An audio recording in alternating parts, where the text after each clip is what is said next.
It's me Shikha your psychology teacher. आज की class में हम मॉडल्स ऑफ एबनॉर्मल बिहेवियर के बारे में पढ़ेंगे। लास्ट क्लास जो मैंने छोड़ी थी, मैंने उसमें आपको ये बताया था कि हमने मेथड्स को पढ़ना है, बट स्टिल मेथड्स हमारे नेक्स्ट टॉपिक में हैं। तो आज जो है, आज हम मॉडल्स ऑफ एबनॉर्मल बिहेवियर के बारे में डिस्कस करेंगे। अब इसके मॉडल्स को जानने से पहले ये जानना ज़रूरी है, what do mean by model. Model क्या होता है? मॉडल एक ऐसा प्रोसेस होता है जो आपको एक क्लियर कट पिक्चर प्रोवाइड करता है, एक क्लिनिकल बैकग्राउंड प्रोवाइड करता है कि जो एबनॉर्मल बिहेवियर है उसके अंदर क्या क्या लक्षण होते हैं, उसके क्या क्या कारण हो सकते हैं, उसका ट्रीटमेंट कैसे किया जा सकता है, और ये आपको आंसर देता है क्यों और कैसे का। बेसिकली मॉडल्स को हम 4 पार्ट्स में डिवाइड करते हैं। 4 तरह के मॉडल हैं। सबसे पहला जो आपका वेरी इंपॉर्टेंट मॉडल, और अक्सर एग्ज़ाम में भी ये पूछा गया है, दैट इज़ बायोलॉजिकल थ्योरी भी बोलते हैं इसको, और मॉडल भी कहा जा सकता है। इसे हम दो अनदर नाम है इसके, मेडिकल मॉडल और डिजीज़ मॉडल। फाइन।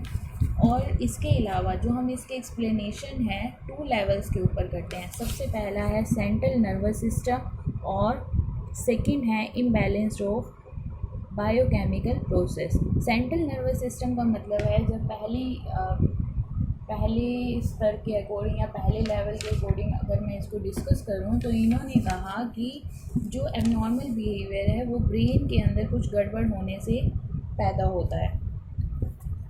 जो ब्रेन के अंदर कुछ एबनॉर्मेलिटी आ जाती है, ब्रेन के अंदर ब्रेन पैथोलॉजी हो जाती है, ब्रेन में कुछ प्रॉब्लम क्रिएट हो जाती है, उसकी वजह से हम लोग असामान्य व्यवहार या फिर एबनॉर्मल बिहेवियर करते हैं। सेकंड लेवल के ऊपर ये बताते हैं कि जो भी असामान्य व्यवहार है वो ब्रेन में गड़बड़ की वजह से नहीं आता, बल्कि बायोकेमिकल प्रोसेसेस में जो इम्बैलेंस्ड होता है, कम या ज़्यादा होता है, उसकी वजह से आपकी मेंटल डिसऑर्डर प्रॉब्लम स्टार्ट होती है। अब हमने बेसिकली इस मेडिकल मॉडल को 2 पार्ट्स में डिवाइड किया है। नंबर 1 है इसका अर्ली बायोलॉजिकल व्यू पॉइंट। हाँ जी, तो सबसे पहला हमारा है अर्ली बायोलॉजिकल व्यू पॉइंट। इसके अंदर हमें ये पता चलता है, ये क्या कहता है, ये व्यू पॉइंट, ये विचार हमें ये कहता है कि जो भी हमारे सिम्टम्स हैं, जो भी एबनॉर्मेलिटीज़ हैं, ये बॉडीली डिजीज़ की तरह ही होती है, शारीरिक रोग की तरह ही होती है, जो कि ब्रेन से रिलेटेड है, जो कि आप दिमाग से रिलेटेड होता है, मस्तिष्क से रिलेटेड होता है। मानसिक रोगों की जो व्याख्या है वो ब्रेन पैथोलॉजी के रूप में, जो कि हमारा लेवल फर्स्ट क्लैरिफाई कर रहा था, आइडेंटिफाई कर रहा था। कुछ वैज्ञानिक आए, उन वैज्ञानिकों ने जनरल पैरालिसिस, ये जनरल पैरालिसिस एक मेंटल डिसऑर्डर है, इसके बारे में स्टडी किया। यहाँ पर आप देख सकते हैं, मैंने यहाँ पर इसको हाईलाइट किया भी है। जनरल पैरालिसिस के बारे में इन्होंने, देखिए, ये जो ब्रेन पैथोलॉजी है, ब्रेन पैथोलॉजी को लेकर ही इन्होंने एक मेंटल प्रॉब्लम के ऊपर कार्य किया था, that is called general paralysis. ये जनरल पैरालिसिस क्या है? ये भी एक मेंटल डिसऑर्डर है, और इसको देखकर ये पुष्टि कर दी गई, इस व्यू पॉइंट को देखकर इसकी पुष्टि कर दी गई कि जो आप एबनॉर्मल बिहेवियर है, ये जो असामान्य व्यवहार है, ये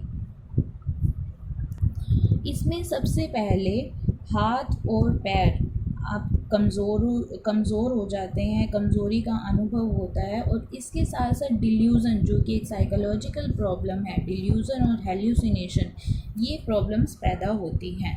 फाइन। तो इसके अंदर जो हमने सबसे पहला पढ़ा, दैट इज़ अर्ली बायोलॉजिकल।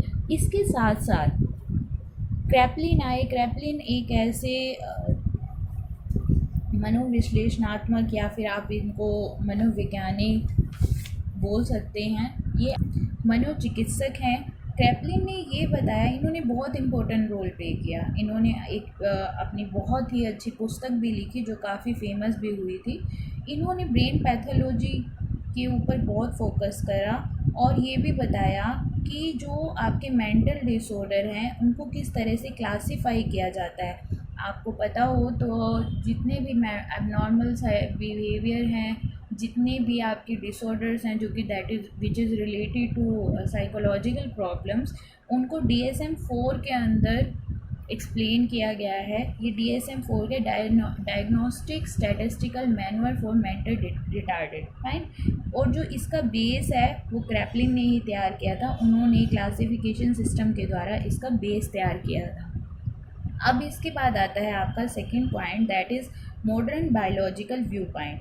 अब मॉडर्न बायोलॉजिकल व्यू पॉइंट के अंदर इन्होंने एक बात कही कि ये जो है ब्रेन पैथोलॉजी की वजह से नहीं होती, जो ये मानसिक रोग होते हैं, जो भी मेंटल प्रॉब्लम्स हैं, वो इस वजह से नहीं होते क्योंकि ब्रेन पैथोलॉजी है, बल्कि इसके अलावा भी बड़े सारे सिम्टम्स हैं जो कि इसमें रिस्पॉन्सिबल होते हैं। अब ये सिम्टम्स कौन से होते हैं? इन सिम्टम को बेसिकली 3 पार्ट्स में हम डिवाइड कर सकते हैं। जो सबसे पहला पार्ट है दैट इज़ बिहेवियर जेनेटिक्स, या फिर हिंदी में आप इसको बोलते हैं व्यवहार अनुवांशिकी। अनुवांशिकी के नाम से क्लियर हो रहा होगा कि जहाँ पर हेरिडिटी का नाम आता है, इसका मतलब क्या होता है? इंडिविजुअल डिफरेंसेस का अध्ययन किया जाता है, study of individual differences, fine. इसके अंदर जेनेटिक्स और हेरिडिटी को कोज बताया गया, कारण बताया गया। इन्होंने कहा कि जो हमारा हेरिडिटी होता है, हेरिडिटी का जो स्ट्रक्चर होता है वो जन्मजात जीन्स के ऊपर बेस्ड होता है। इनहेरिटेड जीन्स बने होते हैं जिनको हम जीनोटाइप करते हैं। आपने डेवलपमेंटल साइकोलॉजी के अंदर बहुत ही क्लियरली इन चीज़ों को पढ़ा होगा, जीनोटाइप क्या होता है, फिनोटाइप क्या आता है। मैं इसको ज़्यादा डिटेल में नहीं बताऊँगी। जीनोटाइप इसको बोलते हैं, और जो व्यक्ति के ऐसे गुण, ऐसी विशेषताएं जो आप भी देख सकते हो, लाइक आँखों का कलर, उसकी हाइट, उसके बालों का कलर, दैट इज़ फेनोटाइप। तो जीनोटाइप और फेनोटाइप, इन में जो प्रॉब्लम्स होती है, जीनोटाइप और it plays a important role in psychopathology. Basically genotype को इम्पोर्टेंट माना जाता है, रिस्पॉन्सिबल माना जाता है एबनॉर्मल बिहेवियर के लिए, फाइन।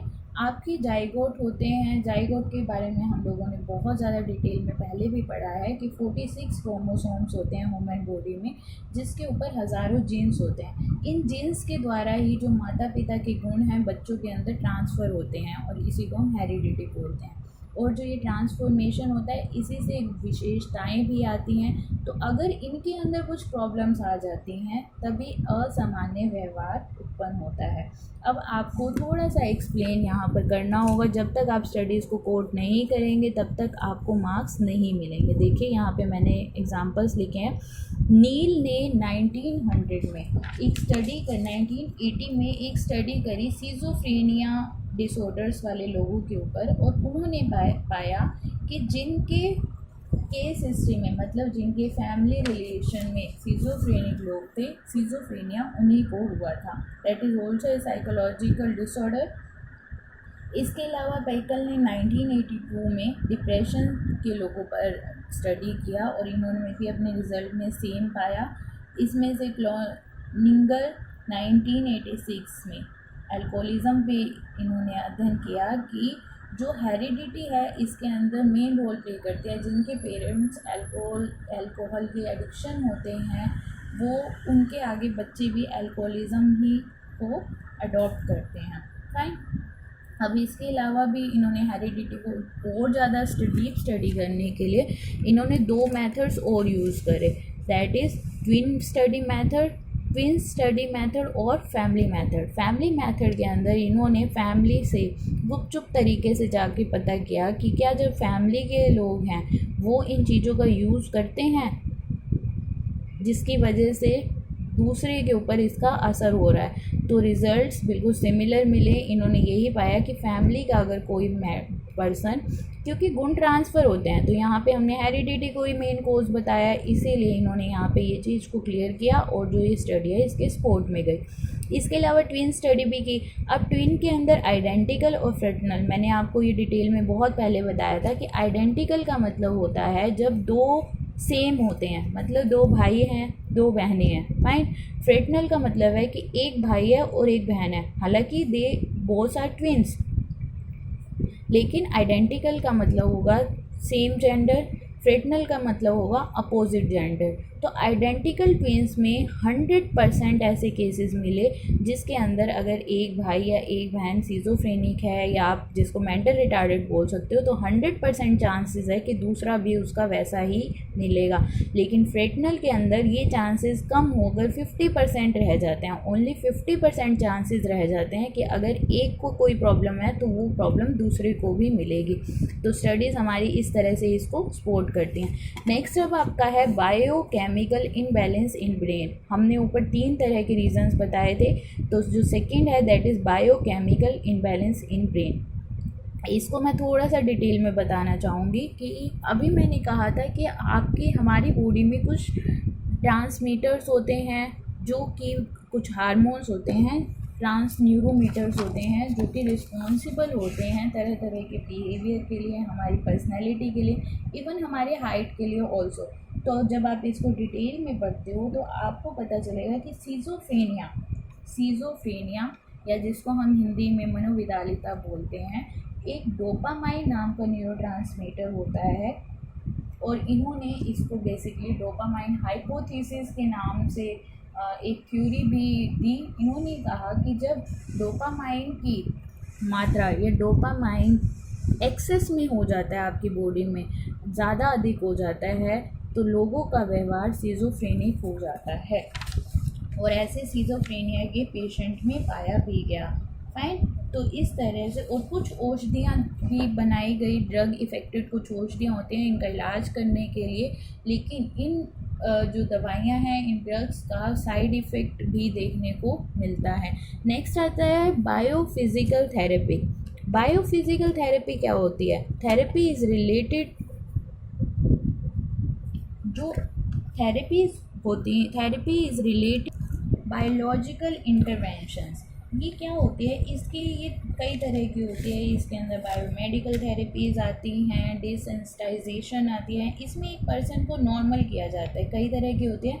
इलेक्ट्रोकन्वल्सिव थेरेपी जो कि एक बहुत इंपॉर्टेंट रोल करती है जैविक चिकित्सा के अंदर, बायोलॉजिकल ट्रीटमेंट के अंदर एक मेन रोल प्ले करती है। इसके अंदर क्या करते हैं, ईसीटी के अंदर हम एक हल्का सा बिजली का झटका देते हैं। और आपने कभी सुना भी होगा कि मूवीज़ वगैरह में ये चीज़ें देखी भी होंगी। इससे क्या होता है कि जो रोगी होता है, जो एबनॉर्मल बिहेवियर कर रहा है, वो थोड़ा सा सामान्य अवस्था में आ जाता है और उसके बाद हम उसका ट्रीटमेंट दवाइयों से भी शुरू कर सकते हैं। इसी के अलावा अगर उसको ईसीटी की ज़रूरत नहीं है तो कुछ का इलाज औषधियों से भी किया जाता है। औषधियों का ड्रॉबैक ये होता है, एक मैंने यहाँ पे मेंशन किया भी है, दैट इज़ फेनोथियाजाइंस। ये एक आपकी ऐसी औषधि है, ऐसी ड्रग्स है जहाँ पर 2 तरह की प्रॉब्लम्स क्रिएट भी हो सकती हैं। इसमें क्या होता है कि वो कंफ्यूज थिंकिंग, इसका बेसिकली जो हम यूज़ है, मैं आपको ये बाद में बताऊंगी कि इसका मिसयूज़ कैसे होता है, लेकिन जो बेसिकली यूज़ कहाँ पे होती है, कंफ्यूज थिंकिंग के अंदर। और अंतर्वेदी का मतलब है यहाँ पर इंट्रसिव, जिसको इंग्लिश में इंट्रसिव बोलते हैं। इससे क्या होता है, एक व्यक्ति के दिमाग के अंदर जो विचार हैं, आप उनके विचारों को कंट्रोल कर सकते हो ये वाली मेडिसिन देके। तो इस तरह से, लेकिन हाँ ये हमेशा याद रखना कि ये जो ड्रग्स होती हैं इनका साइड इफ़ेक्ट बहुत ज़्यादा होता है। तो आज की क्लास में आपका ये मॉडल कंप्लीट हो गया है। कल की क्लास में मैं एक नए मॉडल के साथ आती हूँ।